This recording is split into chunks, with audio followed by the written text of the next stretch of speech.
During the last 2 years, Egyptian tech startups attracted over $1 billion of investments. This is more than 3 times the number of the previous 2 years. Do you know what fueled this huge growth? Or what are the challenges that we're facing startups this year? Over the past 2 months, I've been researching in more than 400 resources about the state of VC funding to Egyptian startups, trying to answer these questions. In this video, I'll share with you my key findings, and I present you main strategies every entrepreneur should embrace to survive beyond 2023. So let's get started.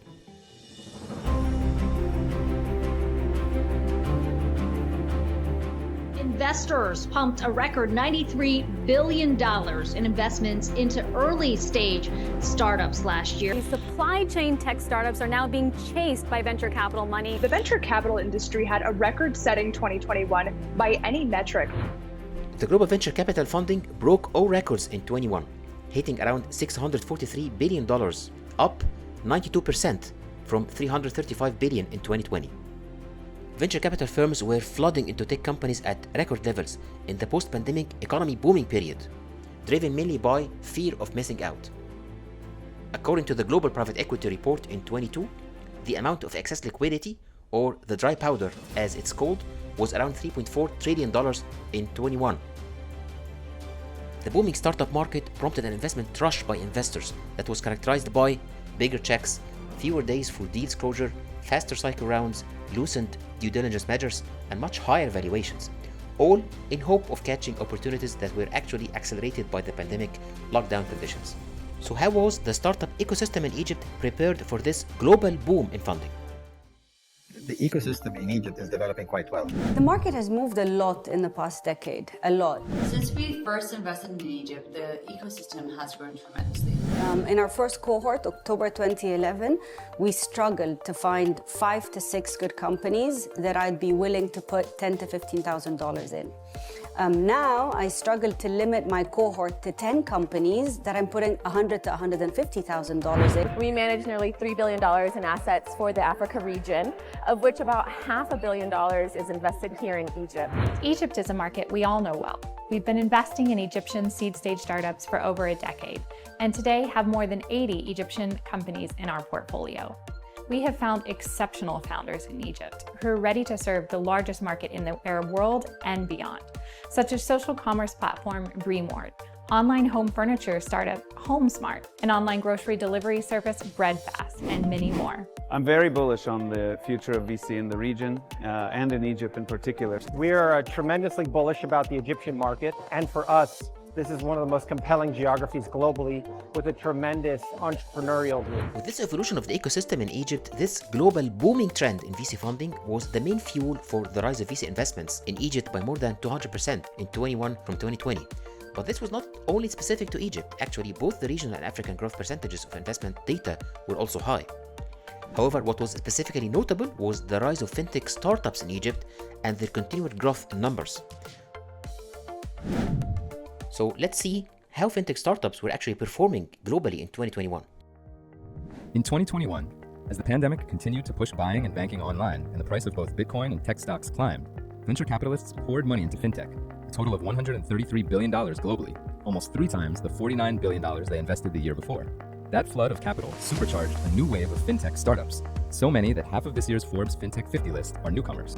Turning now to Stripe, it's fast becoming one of America's most important e-commerce players, and investors are paying up for access as it gradually prepares for an IPO. It's now valued at $95 billion. That makes it also America's most valuable private tech startup. Buy now, pay later shopping app Klarna has just completed a fresh funding round, which tripled its valuation to an estimated $31 billion. That makes it more valuable than Germany's biggest lender, Deutsche Bank. Sebastian, I don't know if we can call you a startup anymore at $45 billion, but wow. I mean, last time you joined us, you said that you want to disrupt the financial services industry just like Tesla has disrupted the car market. To understand how 2021 was an exceptional booming year for fintech startups, currently there are about 433 fintech unicorns globally. 40% of them were actually created only in 2021. And this attention to fintech startups was for the very good reasons. So what caused fintech to get so much attention and excitement initially is there's a lot of potential. You know, when you think about meeting customers where they are, delivering banking services more cheaply and efficiently, there's really a lot of opportunities to give better services to people and for much cheaper. And so that combined with COVID, a surge in online transactions, people not wanting to go to a bank in person, really created a lot of tailwind behind fintech and a ton of interest in investing. So Egypt, with its big market and high internet connectivity and mobile penetration, received this investment attention as well, which really explains how Egypt saw its first mega deal of $120 million in 21 for a fintech as well as a transport and logistics startup called Halan, the same startup that received another total investment of $400 million in 23, becoming the second fintech unicorn in Egypt after Fawry.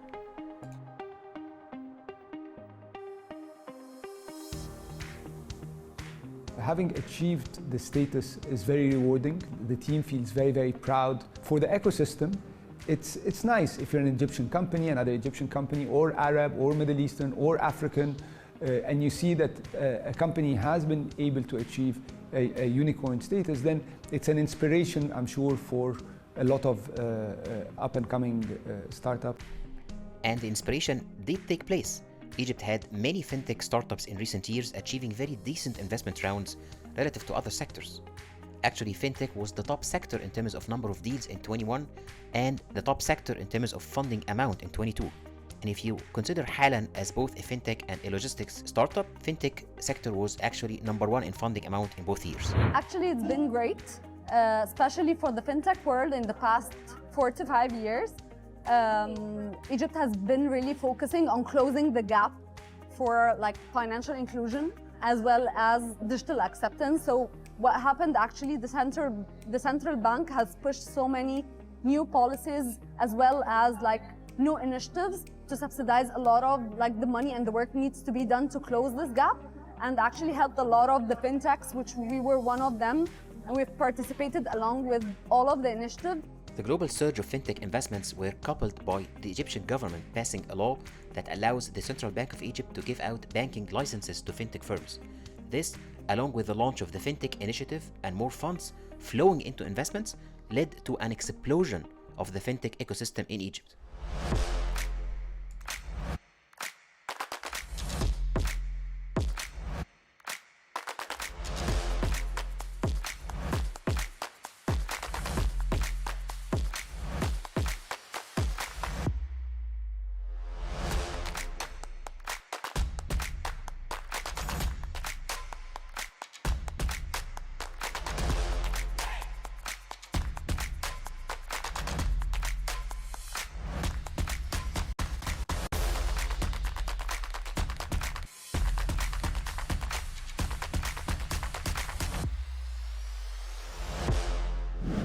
However, all these factors were not the only ones contributing to the rise of fintech startups in Egypt.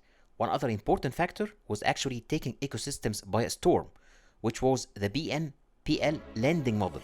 Buy now, pay later. Buy now, pay later.